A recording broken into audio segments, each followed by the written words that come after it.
Hello traders and welcome back to Taksha Trades. तो आज हमारे डेली ट्रेडिंग ब्लॉग का डे 10th है and I am really thankful to each and everyone guys जिन्होंने भी मुझे सपोर्ट किया है। I am really thankful.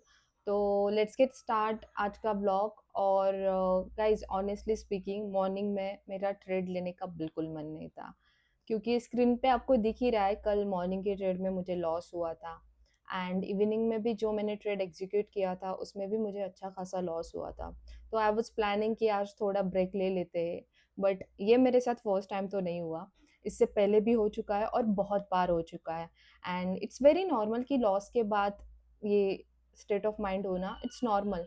But right now I am in that situation कि मैं ऐसी सिचुएशन को भी अवॉइड कर सकती हूँ, ऐसी स्टेट ऑफ माइंड को भी अवॉइड कर सकती हूँ। तो मैंने सिंपली क्या किया, मैं स्क्रीन के सामने आके बैठ गई। मैंने 20 और 30 मिनट सिर्फ चार्ट एनालिसिस किया, चार्ट्स को देखा और उसके बाद थोड़ी देर बाद मैंने अपना सेटअप भी बना लिया और अपनी एंट्रीज भी प्लान कर ली। ओके, तो गाइज लिसन केयरफुली कि ऐसे लॉस के बाद ऐसी स्टेट ऑफ माइंड और सिचुएशन में आना इट्स फाइन, बट उसी स्टेट ऑफ माइंड में रहना इट्स नॉट फाइन। क्योंकि जो भी लॉस हुआ है उसे कवर तो करना है, राइट? और कवर करना है not in aggressive way, okay, slowly slowly, not next day भी करना नहीं है, नेक्स्ट डे भी करना नहीं है, धीरे धीरे करना है। लाइक स्लोली स्लोली हम लॉस को कवर करेंगे। ओके, तो हमेशा याद रखना एग्रेसिव वे में नेक्स्ट डे लॉस कवर नहीं करना है। ओके, तो स्लोली स्लोली करना है। अभी आ जाते हैं आज के ट्रेड पे। अगर मैं आज के ट्रेड की बात करूँ, सॉरी उससे पहले मैं आपको दिखा देती हूँ कि मेरा लॉस कल का, ओके, तो उसके बारे में बात करना हम भूल गए थे। तो कल का लॉस था $31.80 और कमीशन था 5.40। अगर इसको हम कैलकुलेट करें तो 37 पॉइंट समथिंग, बट हम $38 कंसिडर करते हैं। ओके, अगर $38 इंटू 90 भी करते तो हमें आईएनआर में पता चल जाएगा हमारा लॉस कितना हुआ। तो हमारा लॉस हुआ था 3420। ये था हमारा कल का लॉस। और अब आ जाते हैं हम चार्ट पे। तो चार्ट पे जैसे कि आपको दिख ही रहा है, आज मैंने अपनी जो एंट्री वो एग्जीक्यूट कर दी है एज यूजुअल। सेल की एंट्री है, लॉट साइज छोटा है, 0.60 का लॉट साइज है। और जो ये रेड कलर का एरो है यहाँ पे एंट्री एग्जीक्यूट हो गई है। और आप यहाँ पे देख सकते हो एंट्री एग्जीक्यूट हुई है 1.16489, यस, यहाँ पे एंट्री एग्जीक्यूट हो गई है। ये शॉर्ट पोजीशन है मेरा। जैसे कि मैंने बताया लॉट साइज स्मॉल है, एक्सपेक्टेशंस भी स्मॉल है और ट्रेड भी छोटा है। ओके, तो अभी आ जाते हैं हम हमारे ट्रेडिंग व्यू पे। तो ट्रेडिंग व्यू पे आने के बाद हम आ जाते हैं हायर टाइम फ्रेम पे। अगर हायर टाइम फ्रेम पे जाएंगे तो आज का कैंडल ऑलमोस्ट ग्रीन में है, स्टार्ट ही हुआ है जैसे कि। ओके, थोड़ा जूम कर लेते गाइस। यस, ये रहा हमारा कल का कैंडल। ओके, तो कल मैंने आपको बताया था मेरा बेरिश व्यू है और आई एम एक्सपेक्टिंग कि मार्केट डाउन साइड आएगा। तो क्या हुआ ना गाइज, मेरा एनालिसिस स्ट्रक्चर जो भी मैंने बनाया था वो फॉलो किया, बट कभी कभी क्या होता है ना, टाइमिंग्स भी रॉन्ग हो जाते हैं और उसकी वजह से लॉस भी लेना पड़ता है। दैट्स फाइन कि टाइमिंग पे तो हम कुछ नहीं कर सकते, राइट? That's fine. तो अभी आ जाते हैं हम हमारे 1 आवर के टाइम फ्रेम पे। तो इसको और इधर कर लेते हैं, थोड़ा जूम इन। यस, ये रहा हमारा कल का स्ट्रक्चर। तो यहाँ पे मैं देखूँ तो ये 12 जैन का कैंडल है, ये यहाँ से स्टार्ट होता है 13 जैन से। ओके, तो 13 जैन का आप देखोगे तो ऐसे करके मार्केट ने थोड़ा ऊपर मूव दिया और उसके बाद मतलब ओवरऑल ट्रेंड अगर हम देखेंगे तो डाउन ट्रेंड था कल का पूरा। तो हमारे अकॉर्डिंग तो स्ट्रक्चर फॉलो हुआ, जैसे कि मैंने बोला था ब्लू लाइन के आसपास आएगा, बट ब्लू लाइन को इसने टच भी नहीं किया और थोड़ा ऊपर ही इसने कल मार्केट क्लोज कर दिया था। तो इसी वजह से प्रॉफिट भी बुक कर नहीं पाए और जो भी मूवमेंट डाउनवर्ड मूवमेंट आया वो लंदन सेशन में नहीं आया, न्यूयॉर्क सेशन स्टार्ट होने के बाद आया। इसी वजह से मैंने कहा ना आपको, एनालिसिस फॉलो कर लेते हैं, कभी कभी मार्केट हमारा एनालिसिस फॉलो भी कर लेता है, बट प्रॉब्लम हो जाती है टाइमिंग्स रॉन्ग हो जाते हैं, इसी वजह से लॉस भी हो गया। एनीवेज, लॉस बार बार लॉस लॉस करने से माइंड यहाँ पे डिस्टर्ब भी हो जाता है।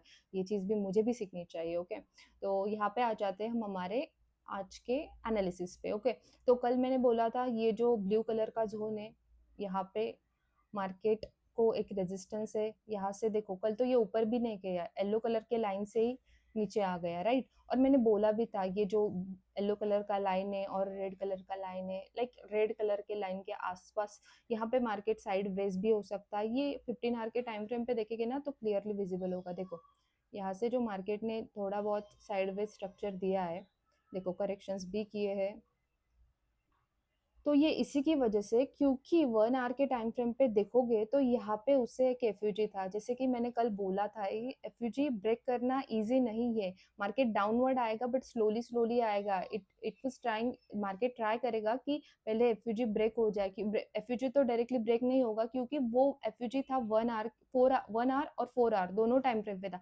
4 आवर के टाइम फ्रेम पे भी देखेंगे तो यहाँ पे देखो गाइस, ये जो थोड़ा ज़ूम कर लेते हैं। यस, यहाँ पे देखो, सी ये जो एफयूजी है वो ऑलमोस्ट थोड़ा, मतलब हम देख सकते हैं कि ब्रेक तो हुआ है, बट जो कैंडल्स की, जो ये 2 कैंडल्स है ना, इनकी जो बॉडी है वो मोस्टली जो भी ज़ोन है उसके अंदर है। एफयूजी के बाहर बहुत थोड़ा जो बॉडी है कैंडल का वो बाहर है, राइट?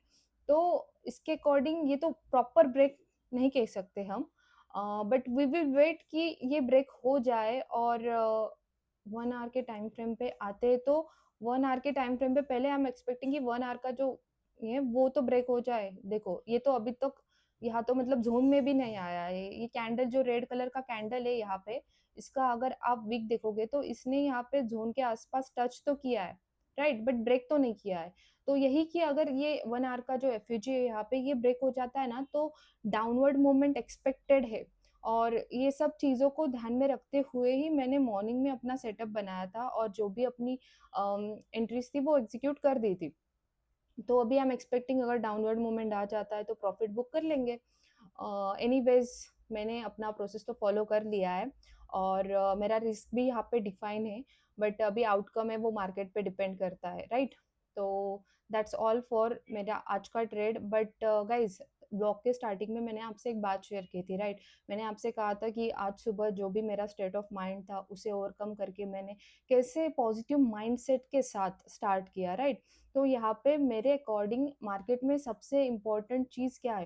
मार्केट में जो भी लाइक इंडिकेटर्स है, 9 ईएमए है, आरएसआई है, ये सारे इंडिकेटर्स इम्पोर्टेंट नहीं है। सबसे बेस्ट इंडिकेटर मेरे अकॉर्डिंग क्या है?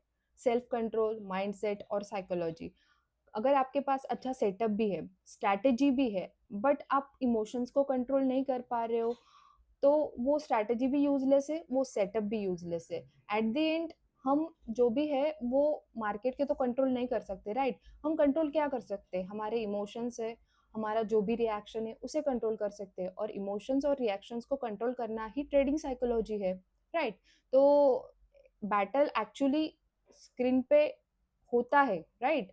स्क्रीन पे भी होता है, बट वो सिर्फ लाइक काइंड ऑफ हम कह सकते हैं कि कैंडल्स का बैटल होता है। जो एक बैटल होता है और एक वो हमारे माइंड में भी होता है। वो होता है एंट्री एग्जीक्यूट करने से पहले, वो होता है स्टॉप लॉस सेट करने के टाइम पे, वो होता है रिस्क मैनेजमेंट के टाइम पे, वो होता है जब हम प्रॉफिट बुक करने का जो मोमेंट होता है ना वहाँ पे। और वहीं पे एक ट्रेडर होता है जो कि डिसिप्लिन, एक जो होता है वो डिसिप्लिन फॉलो करता है, एक जो होता है वो इमोशनल हो जाता है। तो वहाँ पे इमोशनल नहीं होना है, डिसिप्लिन फॉलो करना है, क्योंकि एट द एंड क्या होता है ना गाइज, डिसिप्लिन के साथ लॉन्ग रन में आपको रिवॉर्ड्स मिलते ही है।